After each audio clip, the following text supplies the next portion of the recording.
آپ علیہ الصلوۃ والسلام نے فرمایا انشتکا عین، اگر اس کی آنکھ کو تکلیف ہوگی تو اس کے پورے جسم کو تکلیف ہوگی، اگر اس کے سر کو تکلیف ہوگی پورے جسم کو تکلیف ہوگی۔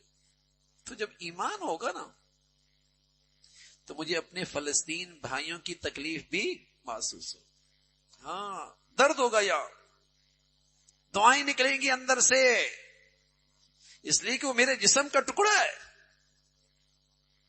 میری ایمان کا تقاضا ہے۔ پھر نہیں دیکھوں گا کہ برمی ہے، شامی ہے، افغانی ہے، نیا میرا جسم کا حصہ ہے۔ ایمان تو نصیب ہو جائے، پھر آپ کو تکلیف ہوگی اندر سے۔ اور جب ایمان ہی نہیں ہے، اور اللہ حفاظت فرمائے جسم کے کسی حصے پہ فالج گر جائے نا، فالج، ایک بازو پہ فالج گر جائے تو وہ دوسرے بازو کا درد محسوس نہیں کرتا۔ ایک ٹانگ پہ فالج گر جائے تو وہ جسم کے دوسرے حصے کا درد اس لیے کہ اس میں زندگی نہیں ہے، اس لیے کہ اس میں زندگی نہیں ہے، فالج کی وجہ سے زندگی ختم ہو گئی، وہ درد محسوس نہیں کرتا۔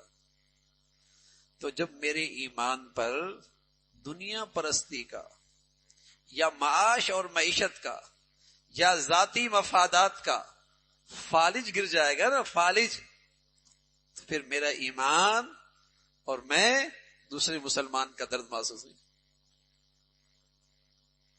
اس پر دنیا پرستی کا فالج گر رہا ہے نا، اس کے ایمان پر ذاتی مفاد، ذاتی اغراض کا فالج گرا ہوا ہے نا، اس لیے دوسرے مسلمان کا درد محسوس نہیں کرتا۔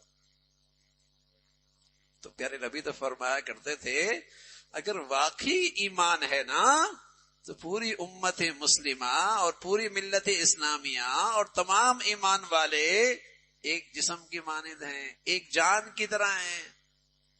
بتائیے اگر اللہ ہمیں ایمان کی حقیقت نصواری فرما دیتا اور مسلمان آج ایک جان کی طرح ہوتے، بتائیے آج مسلمانوں کی عزتیں پامال ہوتی، آج کئی مسلمان دنیا میں بیجار و مددگار ہوتا، آج دنیا میں کئی مسلمان بھی بیجار و مددگار ہوتا۔ کافر بیجار و مددگار نہیں ہے، ساری دنیا کا کافر ایک کافر کی خاطر کھڑا ہو جاتا ہے۔ ایک غاصب ریاست کے مقابلے کے لیے ساری دنیا کافر اس کے پیچھے کھڑا ہو جاتا ہے۔ ایک دہشت گرد ریاست کے لیے ساری دنیا کفر اس کی پشت پہ کھڑا ہوتا ہے، اور مسلمان اپنے بھائی کے لیے نہیں کھڑا ہوتا۔ مسلمان آج اپنے بھائیوں کے لیے آج نہیں کھڑا ہوتا، ایمان پہ فالج گرا ہوا ہے۔ اور ہماری بدعمالیوں کی وجہ سے پوری ملت اسلامیہ پر ایسے لوگ مسلط ہیں جو تو نام کے مسلمان ہیں، نام کے مسلمان۔ اگر واقعی ایمان کی حقیقت ہوتی المؤمنون کرجل واحد، ایمان والے تو ایک آدمی کی طرح ہوتے، ایک آدمی کی طرح، ایک جسم کی طرح، ایک جان کی طرح۔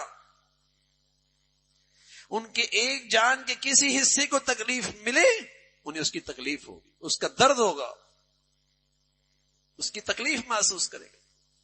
تو میرے عزیزو، یہ ایمان کی حقیقت ہے، اور یہ میرے اور آپ کی نجات کا ذریعہ ہے، اور میرے اور آپ کی دنیا میں غلبے کا ذریعہ ہے، دنیا کی فلاح کا ذریعہ ہے، آخرت کی نجات کا ذریعہ ہے۔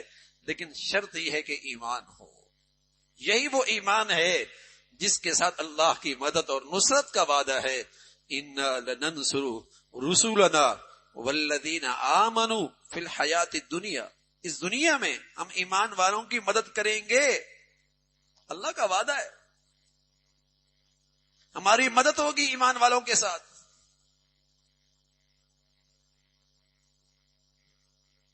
اللہ ہمیں یہ ایمان کی حقیقت نصیب فرما دے، اور ایمان والی تقاضے پورا کرنے کے توفیق نصیب فرمائے، اور پوری امت مسلمہ کو اللہ رب العزت یہ ایمانی وحدت، اسلامی وحدت نصیب فرمائے۔